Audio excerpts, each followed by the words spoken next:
जय श्री हरि विष्णु। आप सभी भक्तों का आज की कथा में हार्दिक स्वागत है। भगवान श्री कृष्ण और श्रीमती राधा रानी की कृपा से आपकी समस्त मनोकामनाएं पूर्ण हो।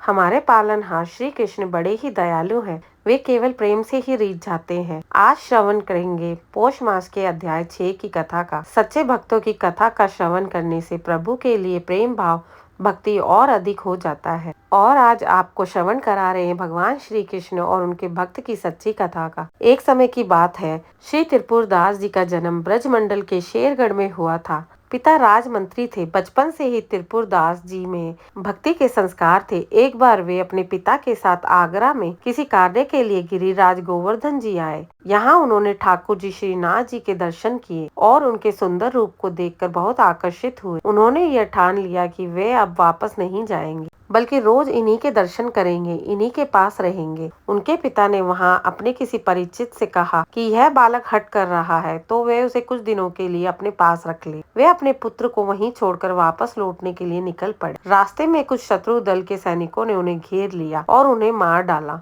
जब त्रिपुरदास जी ने सुना उनके पिता को शत्रु दल ने मार डाला तो उन्होंने श्रीनाथ जी को देखा और कहा, अब आप ही मेरे पिता हैं, मित्र और सब कुछ है। उनके हृदय में गहरा आनंद हुआ कि उनका नाम मात्र का पिता अंतर ध्यान हो गया, लेकिन उनका अपने वास्तविक पिता में संबंध बन गया।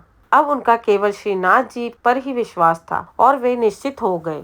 एक दिन जब वल्लभाचार्य महाप्रभु, जिन्होंने श्रीनाथ जी को प्रकट किया था, ठाकुर जी की सेवा में आए तो उन्होंने देखा कि यह बालक ठाकुर जी को देखकर रोता रहता है। वल्लभाचार्य ने अपने अनुयायियों से पूछा और उन्हें बताया कि यह एक राजमंत्री का पुत्र है, जिसके पिता यात्रा के दौरान मारे गए और इसका श्रीनाथ जी पर बहुत विश्वास है। त्रिपुरदास जी ने श्री वल्लभाचार्य जी को साष्टांग दंडवत किया और कहा, प्रभु मैं एक अनाथ बालक हूँ, मेरे नाथ केवल श्रीनाथ जी हैं, मुझे स्वीकार कर लीजिए। वल्लभाचार्य जी बहुत प्रसन्न हुए। उन्होंने त्रिपुरदास जी को दीक्षा दे दी। वह कुछ दिन तक त्रिपुरदास जी को अपने पास रखते हुए उन्हें सेवा, ध्यान और भक्तिमय जीवन जीने की शिक्षा देते रहे। फिर उन्होंने उन्हें वापस जाने का आदेश दिया, साथ ही आशीर्वाद दिया कि वे श्रीनाथ जी की सेवा और चिंतन करते हुए जीवन व्यतीत करें। गुरु आज्ञा का पालन करते हुए वे वापस अपने पिता की नगरी में चले गए। श्री त्रिपुरदास जी जब कुछ बड़े हुए तो राजा ने उनके पिता का पद उन्हें सौंप दिया और वे राजमंत्री बन गए। श्री त्रिपुरदास जी जानते थे कि धन की वास्तविक सार्थक यही है कि उसका उपयोग संतों की सेवा में किया जाए। गाय, संत, ब्रह्म ऋषि, भगवान के विग्रह की पूजा और किसी असहाय व्यक्ति की मदद करना जो बीमार असमर्थ हो, इनमें जो धन खर्च होता वह आपके भाग्य का बैंक खाते में जमा हो जाता है। यह आपको ब्याज सहित वापस मिलेगा और हमारे प्रभु के बैंक में ब्याज बहुत अधिक है। 1 रुपए पर लाखों गुना ब्याज मिलता है। जो आप देखते हैं कि कोई बड़ा पद प्राप्त करता है या कोई राजा बन जाता है, वह सब पूर्व जन्म के किए गए अच्छे कार्यों का फल है। लेकिन आजकल इस बैंक का विश्वास रखने वाले लोग बहुत कम हैं। त्रिपुरदास जी ने यह निश्चय किया कि राजमंत्री पद से जो भी धन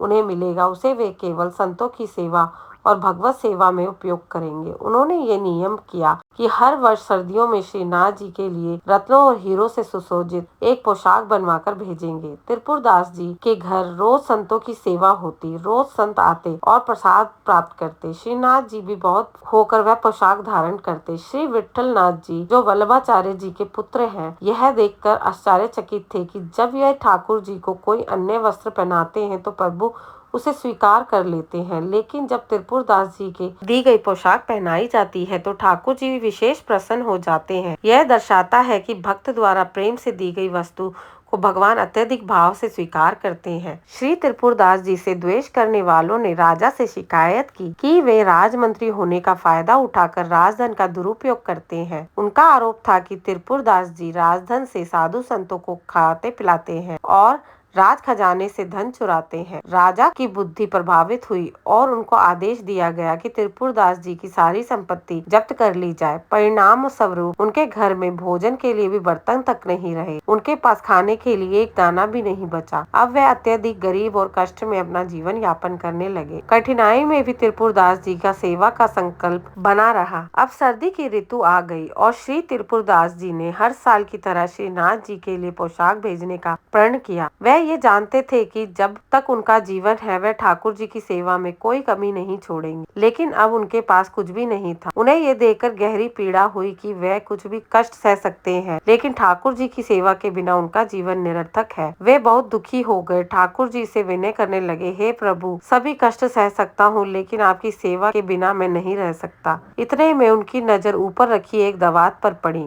वह दवात पीतल की थी और त्रिपुरदास जी को यह ख्याल आया कि शायद यह कुछ सिक्कों में बिक जाए। उन्होंने यह दवात उठाई और बाजार में बेचने के लिए गए, सोचते हुए कि अगर यह बिक गई तो उन्हें थोड़ी सी रकम मिल जाएगी और वे श्रीनाथ जी की पोशाक भेजने में अपना नियम पूरा कर पाएंगे। त्रिपुरदास जी को दवात के बदले में 1 रुपए मिले, जिसे लेकर वह कपड़े की दुकान में गए। वहां उन्होंने एक साधारण कपड़ा खरीदा। उस सफेद कपड़े को उन्होंने खुद लाल रंग से रंगा, लेकिन रंगते वक्त उनके आंसू थमे नहीं। वे प्रभु से कहने लगे, हे नाथ, यह तो इतना साधारण और मोटा कपड़ा है जो आपके सेवकों के भी लायक नहीं। मैं कैसे इसे आपके चरणों पर अर्पित करूं? उन्होंने वह कपड़ा रंग कर अपने पास रख लिया।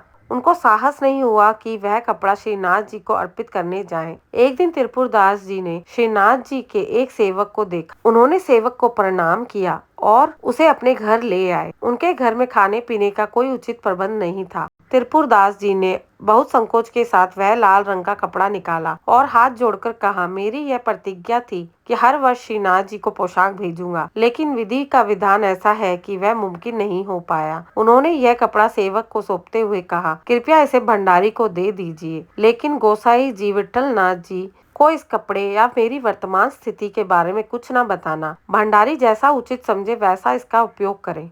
सेवक ने वह वस्त्र ले जाकर भंडारी को दे दिया और त्रिपुरदास जी दीनहीन स्थिति के बारे में बताकर कहा कि इस सेवा का अपमान ना किया जाए। भंडारी ने इस कपड़े को सम्मान पूर्वक उपयोग हुए ठाकुर जी के अन्य पोशाकों को लपेटने के लिए अलमारी में रख लिया। सर्दी का समय था। एक दिन श्रीनाथ जी श्रृंगार के बाद अचानक कांपने लगे। जब श्री विट्ठल नाथ जी चरण सेवा में गए तो ठाकुर जी ने उनसे कहा, मुझे बहुत जोर से ठंड लग रही है। विट्ठल नाथ जी ने तुरंत ठाकुर जी को महंगे गर्म कपड़े पहनाए, लेकिन ठाकुर जी फिर भी बोले, मुझे और ठंड लग रही है। इस पर श्री विट्ठल नाथ जी ने तुरंत अंगीठी जलाकर ठाकुर जी के पास रखी, लेकिन ठाकुर जी फिर भी कांपते हुए बोले, मुझे बहुत ठंड लग रही है। गुस्साई जी समझ गए कि यह साधारण ठंड नहीं है, ये तो किसी भक्त के हृदय की पीड़ा का संकेत था। गुस्साई जी बहुत संकुचित होकर बोले, प्रभु, अब क्या उपाय करूं? मैंने आपको गर्म पोशाक पहना दी और अंगीठी भी आपके पास रख दी, फिर भी आप कह रहे हैं आपको ठंड लग रही है। विट्ठल नाथ जी को विचार आया कि कहीं किसी भक्त के भेजे हुए वस्त्र का अपमान तो नहीं हो रहा। उन्होंने सेवकों को बुलाकर कहा, तत्काल बही खाता लाओ और देखो कि इस वर्ष किस किस की पोशाक आई है और किसकी नहीं आई है। सेवकों ने बही खाते में से सभी नाम सुनाए, लेकिन श्री त्रिपुरदास जी का नाम उसमें नहीं था। विट्ठल नाथ जी ने कहा, आपने त्रिपुरदास जी का नाम क्यों नहीं सुनाया? वे तो हर वर्ष ठाकुर जी के लिए पोशाक भेजते हैं, क्या इस वर्ष उन्होंने कुछ नहीं भेजा?